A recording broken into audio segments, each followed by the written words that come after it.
What's up, everybody? It's your boy Hoop Jordan coming back with another video. And well, the Boo Birds have come to sing, man. Lonzo Ball is, as we all know by now, is having a very hard go of it in the bubble. All the Boo Birds, the proverbial sharks in the media, what have you, they're all out with their claws out. I mean, and I'm gonna be honest, man. That's deservingly so, man. Lonzo Ball has not been playing good basketball right now. And inversely, the New Orleans Pelicans have been eliminated from playoff contention. And I just want to be perfectly honest about this, man. This is pretty embarrassing, man. The Pelicans had a very, very favorable schedule, to clinch that last playoff spot. Memphis has been struggling, which they need to happen. And they just look bad, man. They look lethargic. But to keep it more on context of what this video is about, man, as you see, I hope Lonzo takes this in. As you see his comment saying that y'all better report my shit next year, and I feel that, and I hope that's getting down to his core because, man, listen, man, you're not looking good right now, brother. You're playing like I said with DJ. Me and DJ Ron Cut had a video last week, man. You're in full Bambi mode right now, man. In Bambi mode, again, that's when you're not being a threat as a point guard. That's mean you're just looking to pass before anything else. And listen, brother, you will not make it to the heights you want to ascend to playing that way. It's just not going to happen. That's not how basketball is played at a high level from the point guard position. Any coach, man, that you've ever played with, from we talking varsity and beyond, has told you, man, as a point guard, yes, you are the quarterback on the floor. Yes, your job is to facilitate, get everybody in the offense and know who to give the ball to. That is very true. But you also have to be a threat, man. You got to be a threat, man, because if you're not a threat, the defense is going to cheat off of you and have a lot more help in other spaces. In this instance, being able to help on Zion a little more, being able to sag a little deeper because they know you're afraid to shoot. Or they know when you go to the basket, you're not going to look to score with intention, so all you do is everybody stays in the passing lane when he drives. They know that it's probably going to be a kick out. So those things are crippling him, whether he understands that or not. And again, Zoe being a relatively young player, he has plenty of time to change this. So this is not, I'm not going to follow the path of those. And I've seen a lot of people jump off ship.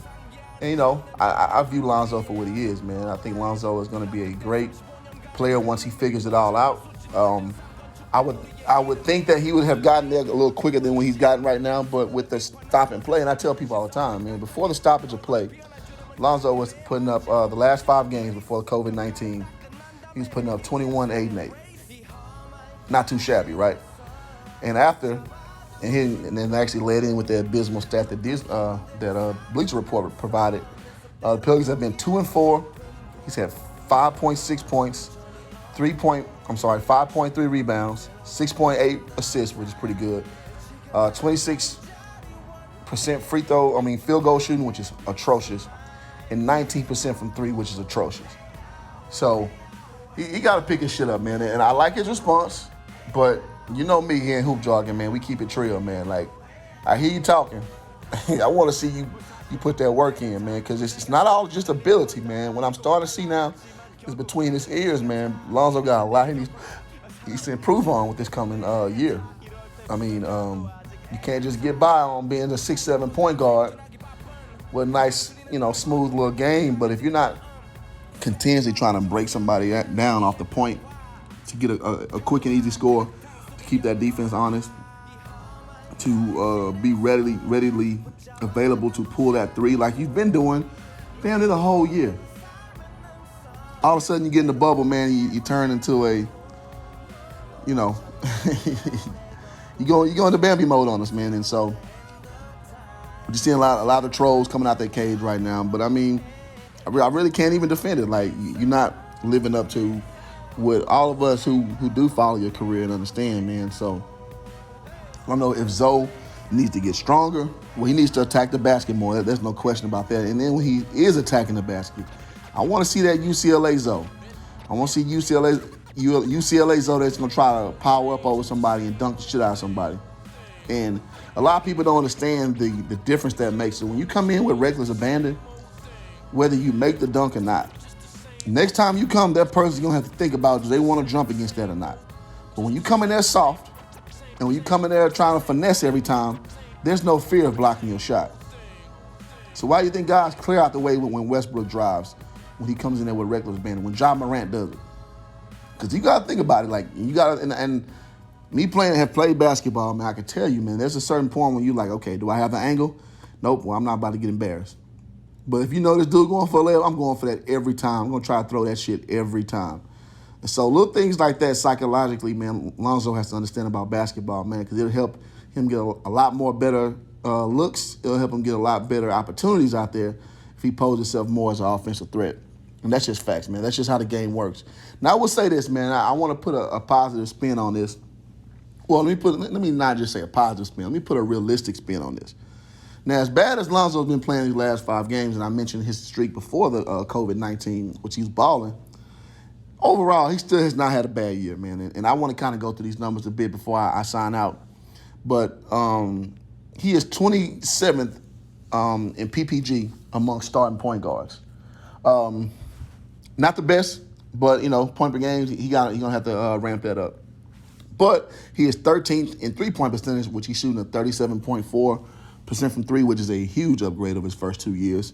So he's 13th in the league in shooting in three-point percentage amongst point guards. He's 3rd in rebounds amongst point guards. He's 6th in assists amongst point guards, 9th in steals, 3rd in blocks, which is very impressive, and then 8th in threes made per point guard. So there are a lot of things that we can build, whether he can build on, to become a better player and a better version of himself, while also understanding the team dynamic of having Zion Williamson, obviously, to defer to, and then Brandon Ingram, also the proverbial all-star, to defer to. I just don't want to see Zoe on the top of the key. And again, I spoke on this in DJ's video, just handing the ball off to Zion and just kind of floating off to the side. Like, no, that's not how you guys are going to run an effective offense. Zion does not command that type of respect yet. Now, I get it. He's a 25 per game scorer. Yes, that is true. But there are certain times in the game where you have to execute, not just ISO Zion and think you're going to get yourself out of tough moments. And so, I don't want to make this video to even talk about coach yet, man. The sporadic lineups, the obsession with Frank Jackson, Etuan Moore, I don't get it, But this ain't about Alvin Gentry, man. This is about Zoe. This is about what Zoe needs to do to get to that next level. So I think if he touches up on those areas of being a better facilitator, of knowing when to facilitate, and most importantly, being more aggressive, you will see that version of Lonzo that we're all waiting on to this point. But until that happens, this is what's going to happen to him, man. His stats are they're gonna pile up and they're going to dip. They're going to come and go with the wind. And what I contend is the better players that you encounter and encompass, they get themselves out of these streaks. They shoot themselves out these streaks. Zoe kind of likes to be a little passive in hopes that, nature takes its course and he gets out of it. But, we're about to approach year 4, man. It's no more of that. So I want to see Zoe get aggressive, and I want to see him, slam the door on those who question his ability, and most importantly, take those Pelicans to the next level. So we'll see, man. I thank y'all for following me as much as y'all do, man. I'm on my chase to have 300 followers. So if y'all like, comment, subscribe on here, man, it helps tremendously, man. I just can't thank you guys enough. And until next video, man, peace.